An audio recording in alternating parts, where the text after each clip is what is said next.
Warning. The following contains a crapload of spoilers. You have been warned. Welcome to another episode of TJ and Friends. Today I'm joined with Shaun. And that's TJ. Yes, it is. And this is The Evil Within. Spooky. Actually scared. Chapter 3, with a big fucking farmhouse. Right. And, you know, the chainsaw guy comes out the barn. You scared of that? I was? Right, you've played Outlast before, haven't you? Yes. What happened in the very beginning? Do you remember when you first met Christopher Walken? Was that on the balcony? No, when you... Oh, sorry, that is when you first meet him. I see. Sorry, yeah.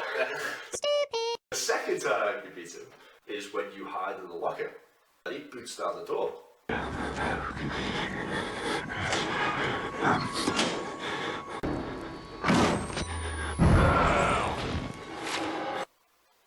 Do you not remember the scene in the very beginning of The Evil Within? It's the same scene with the chainsaw guy.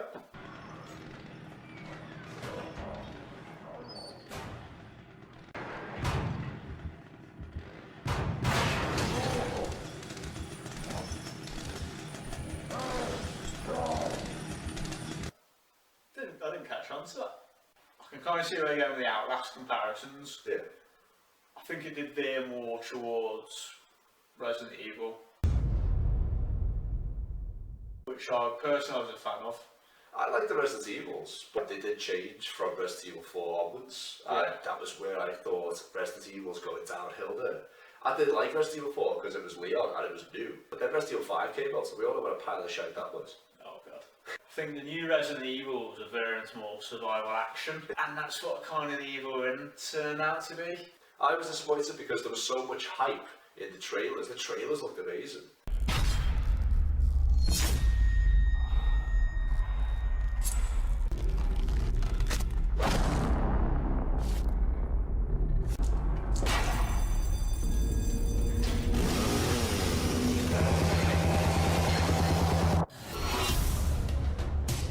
That's why I got it.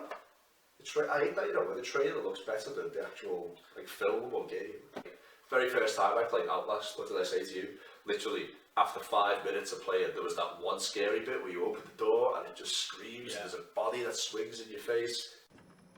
I turned the light on and I literally was like, nope, not playing that by myself. Me and my girlfriend had to sit down and play it together, fucking hiding behind each other because we're like fucking scared.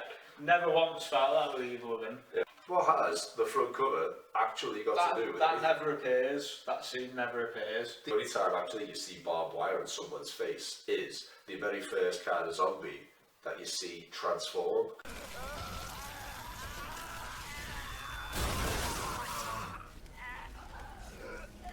There's a few things I like within the Evil Within. You know, the save points.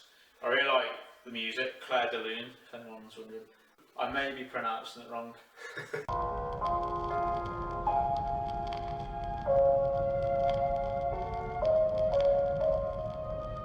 And you know what? Saying the save music's good, it kind of shows how shit the game is, isn't it? One part that did freak me out a little bit, made me jump a bit, was when you see Ruvik behind the bars where you get your green gel. Oh god, yeah.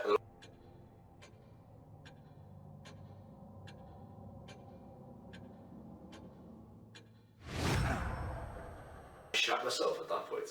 The things that weren't tied up in the story are things like, the guy's name is Ruvik, and yet halfway through the game you find out as a kid his name isn't Ruvik, it's Ruben. Thoughts from the mind. Ruvik? Buddy, open the door! Ruben! I like that to be explained. Ruben is obviously pre-fire, burning in the barn sort of thing. Okay. Then Ruvik is kind of like Vic is kind of like a menacing Russian sort of angle on it. That prisoner as well, that other guy, your cellmate. Who's he? That's the one thing that has happened too much these days. With any game that I play, it always seems that the person who's wrote the story will say, it's okay, we don't need to explain that. They'll make up their own assumption on that. Yeah, it's very lazy. Another thing about Joseph, I'm tearing, I'm attacking Sebastian, and then all of a sudden, halfway through the game, what, you know.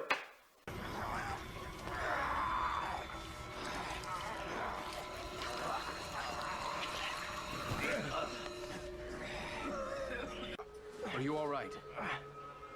My head wouldn't stop buzzing. It felt like it was about to crack open. I'm starting to get used to it. Nothing comes of this build-up. No. Remember when Sebastian turned on Kidman though, and he went a bit zombie? Oh yeah? Sebastian? What is... Stay back.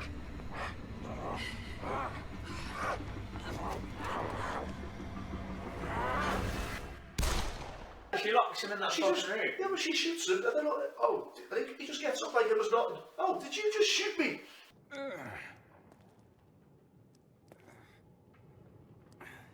Did you shoot me? This is what I don't understand at the end. Was there an external company that kidnapped these certain people and hooked them up to this machine? Yeah. And if they did, what purpose was this for? As Leslie walks up to Ruvik, as he touches him, he turns into water.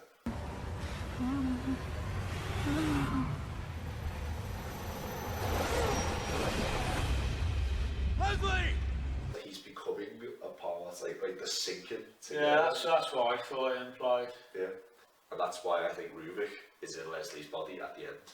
Yeah, I'd agree with that.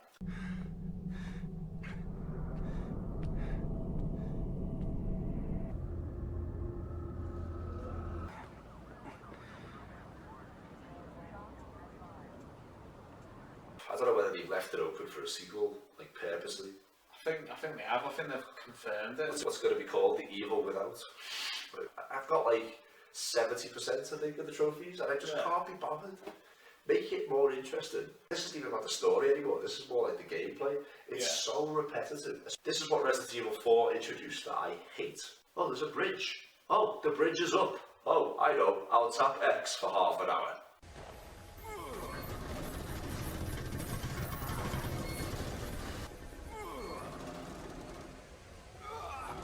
No matter how fast you are at clicking the X button, it won't go any faster. That's not a challenge.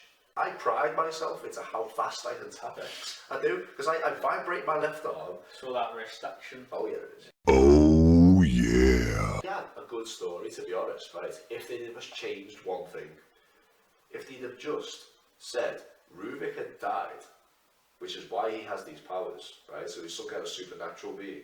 Just don't put them in Ruvik's head. And then he's done all these crazy experiments because in life he was a scientist. Just play it straight. Play it as in this is happening right now. What the fuck do you collect all the way throughout the game? Oh, the green gate. Green gel. Don't you think you should use your green gel? Never explained again. What the fuck is this green gel? It's not even in like a creepy scientific way. It's just a jar of green gel. I'm wearing a green t-shirt tonight, so I could probably lift like 10 times more things. I haven't read them back since I played the game. When he awakens, he finds himself in a deranged world where hideous creatures wander among the dead, facing unimaginable terror and fighting for survival. One word that sticks out of my mind now is unimaginable, even though it's actually in someone's mind and they're imagining this happening. That's true, yeah.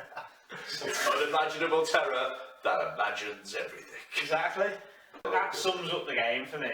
Yeah. I felt that angle, the way the game was played, it didn't feel right. With third person, they need to stick to fixed camera angles like they did with Resident Evil 1, 2 and 3. Because it worked. It honestly worked for me, especially when I would go around the corner, would change camera angles, and all of a sudden there'd be something there, and the music would change, it would make you shit your pants. I agree.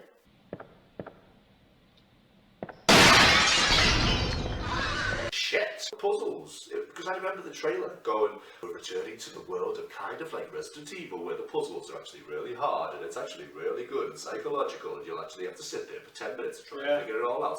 Did I fuck? Oh yeah, there's a picture of a flower over there. Must be the flower button.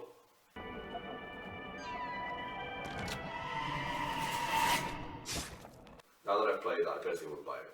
See, I like to be mentally scarred by games afterwards, but this didn't really do anything for me. Out of 10? 5 out of 10. I will give it a 4 out of 10. I always try and give everything a chance. That's why I played it 5 times. I thought, I might have missed something. I might have missed some files that explain other things. Yeah, but 5 times is... yeah, it was horrible. What are you doing with your life? Okay, so if you guys have played the game as well, leave your comments down below. If you haven't played the game, sure, go out and play it. and then come back. Please don't play it, is what I would advise. That's it from us. Thanks very much for watching our game review, and see you next time for our next one. Bye bye. Bye bye.